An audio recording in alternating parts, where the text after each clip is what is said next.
my beautiful childhood friend suddenly moved into my room. You might wonder why. My name is Adam Williams.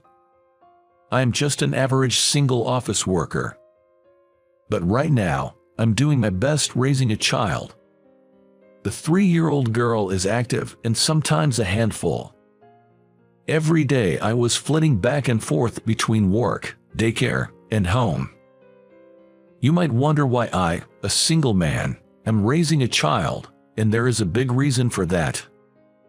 The 3-year-old I'm raising now is my niece, Hannah. Her mother is my sister. However, my sister and her husband died in a traffic accident 6 months ago.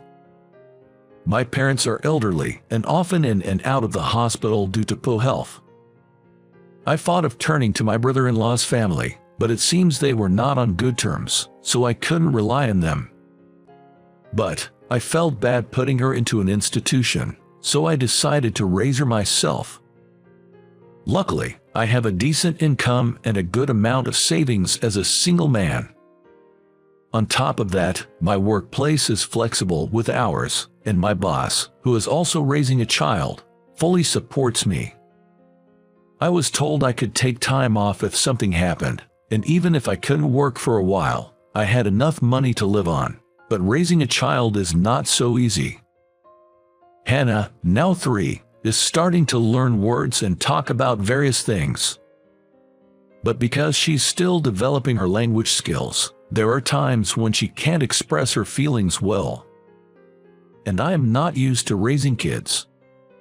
I cut back my work hours and left Hannah at my parents' home or daycare during that time, but honestly, it was not sustainable. While Hannah is usually quiet when she's at my parents' house or daycare, as soon as we get home, she starts creating chaos, shouting, "I want juice, I want to play." If I scold her while she's throwing a tantrum, it only makes things worse. In the beginning, I had determined to raise Hannah, but after taking her in for a few months, I'll be honest, I was feeling down.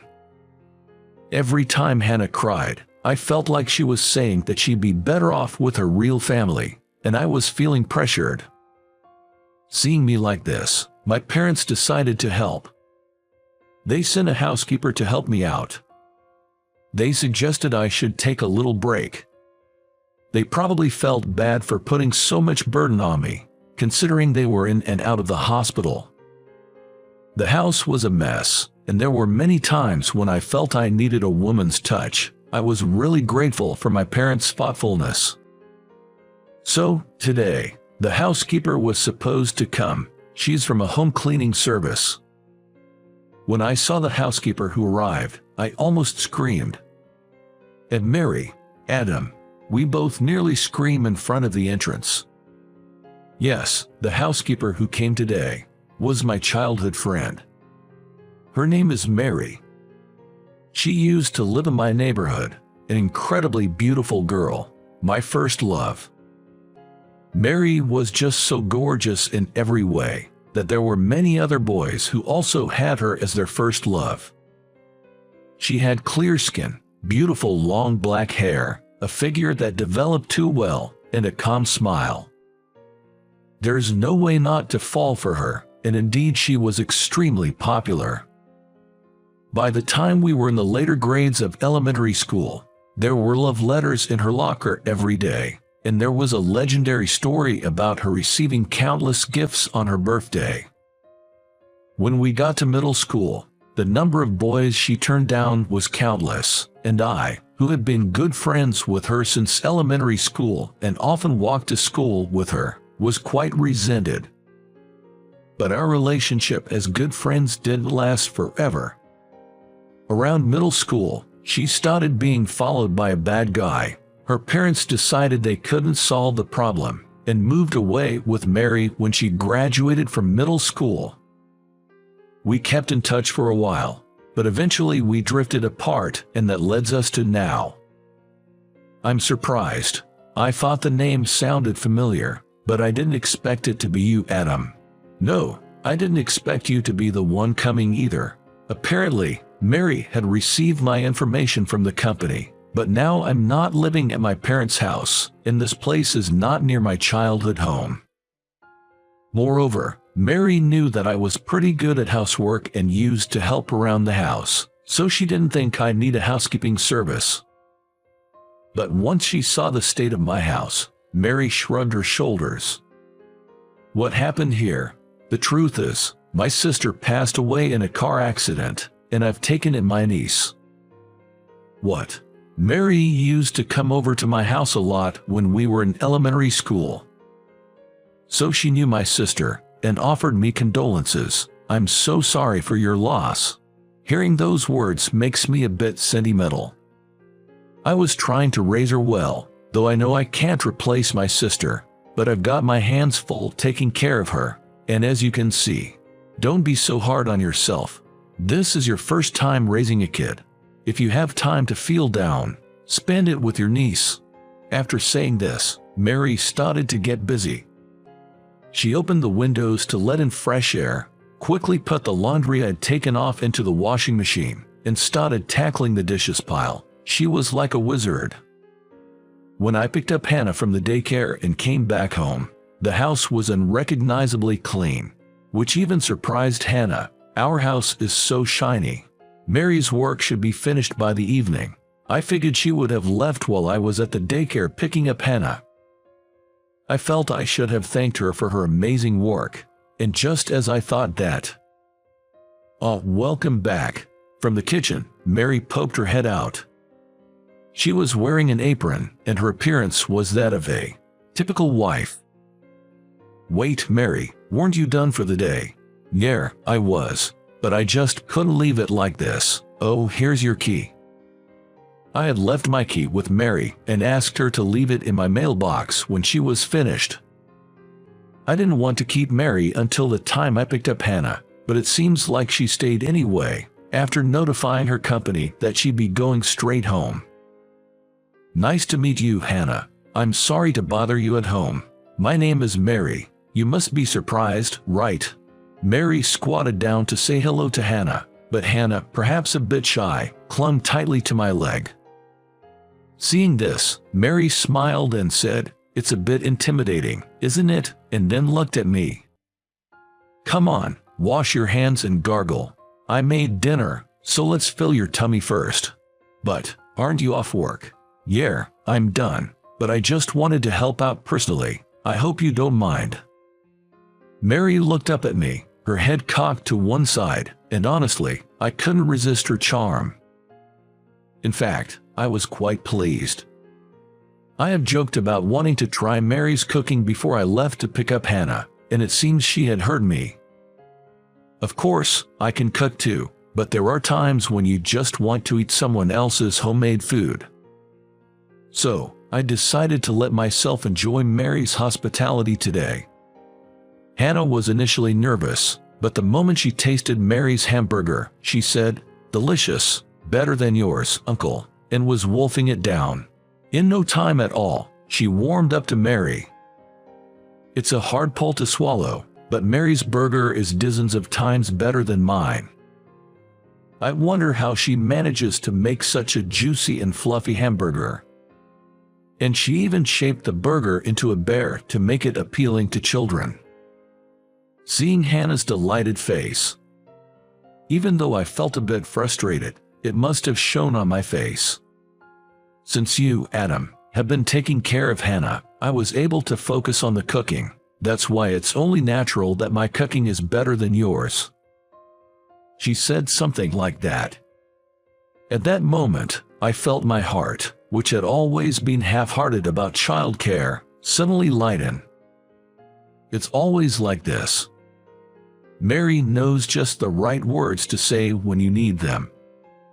When I lost a fight in elementary school and was feeling down, Mary would comfort me, saying, "Is it really amazing to win a fight? I don't think so. You're just fine as you are, Adam."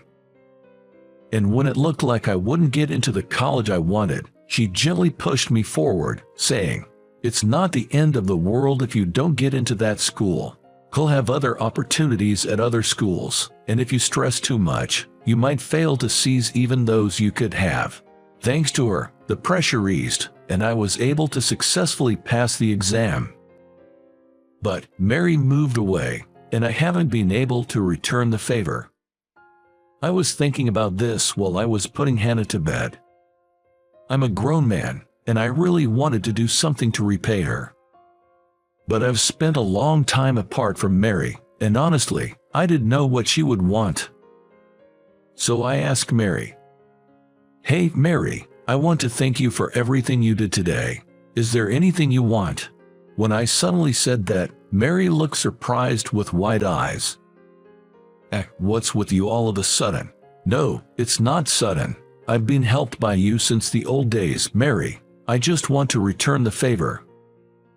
"That's a bit too much." Mary tried to laugh it off, but seeing my serious gaze, she coughed a little in embarrassment.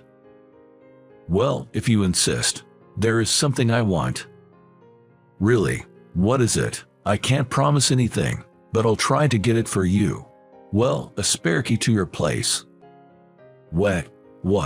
Mary looked straight into my eyes, without making a joke.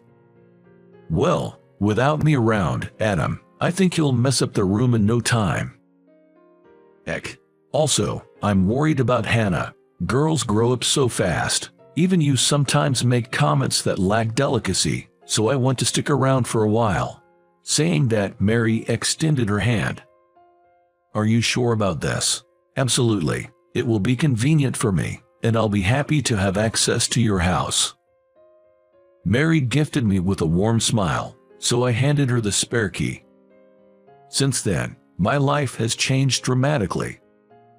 In the beginning, Mary would come over in between her housekeeping service jobs, but that was just at first. Lately, she's started staying over at my place, claiming that it's too much trouble to go home. Living under the same roof with the woman I once adored. It's a wonderful thing.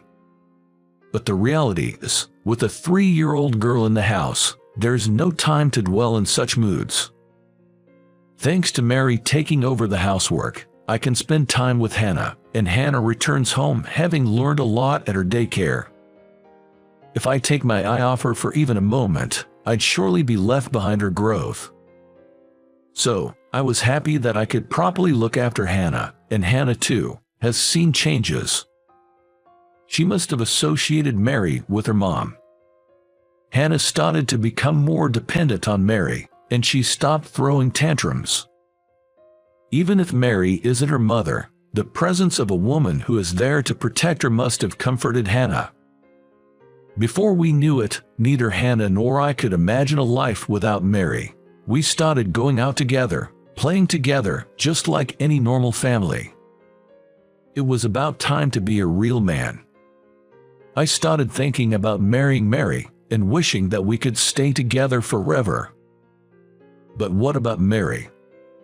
Well, she's done so much for us. I wanted to believe she feels the same way. But this is not something I can rush into. With that thought, I hesitated. Can anyone blame me? I didn't want to ruin this relationship. But all things have an end, and that day came suddenly. Actually, I was married before. It was when Hannah was asleep, and we were enjoying a quiet drink. Perhaps buoyed by the alcohol, Mary dropped this bombshell out of the blue. What? I was so surprised that I involuntarily screamed out loud. I hurriedly clamped my mouth shut and looked at the bedroom, but Hannah hadn't woken up. Feeling relieved about that, I listened to the rest of Mary's story. I thought, this guy seems nice, I could marry him, but turned out he was a huge narcissist. He only kept me around because I was pretty, and he demanded I make an effort to stay beautiful. Can you believe that? Mary was unusually venting as she said so. Despite her beauty, Mary was always sought after for her looks. Whenever Mary did anything even slightly ungirly, they all left her. It's so much easier with you, Adam. You don't complain if I don't drink cute cocktails or comment on the design of my pajamas.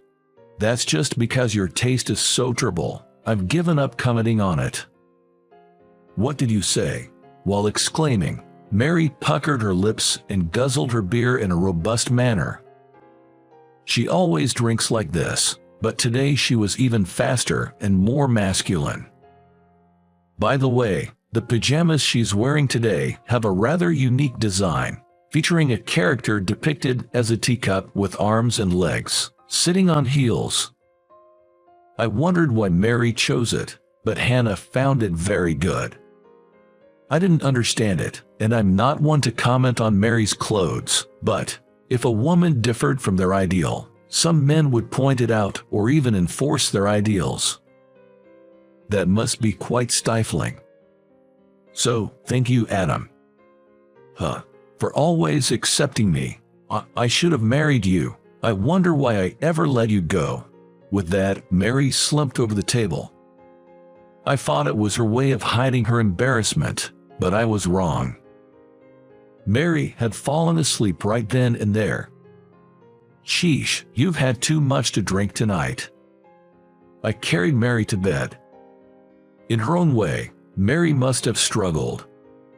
All that struggle just spilled out a little. It's just because of the alcohol. This isn't Mary's true feelings. Besides, she just mentioned she's been divorced. She's probably trying to tell me she's not thinking about getting married again, but if she does want to get married, she'd want it to be with me. I just don't know anymore. I seriously pondered what Mary had said, but I still couldn't find the answer. So, the following evening, without a nightcap, I asked Mary. I figured I had to ask.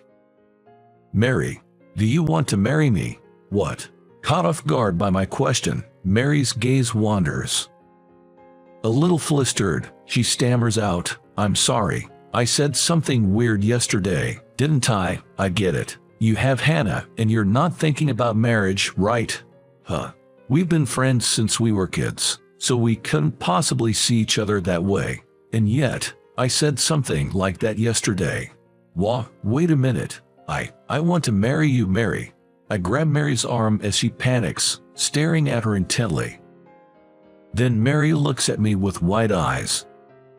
Mary, me, you do that. That's why I'm having this conversation. Geez, you always understand others so well, but when it comes to yourself, you're so slow. Really, no way, yay. Mary hugged me, careful not to wake up Hannah with her excitement. I was surprised, but I stroked her head. Mary cared about me too, but she held herself back, seeing me struggle with raising Hannah, figuring I didn't need more on my plate. In other words, the two of us, together, couldn't take that important step. It's pathetic for adults like us, but maybe this is the result of being too considerate because we care about each other so much. But Mary, are you really ready to get married? Usually, people are more careful about this kind of thing. I'm ready in my heart. Saying this with a smile, Mary stepped back from me.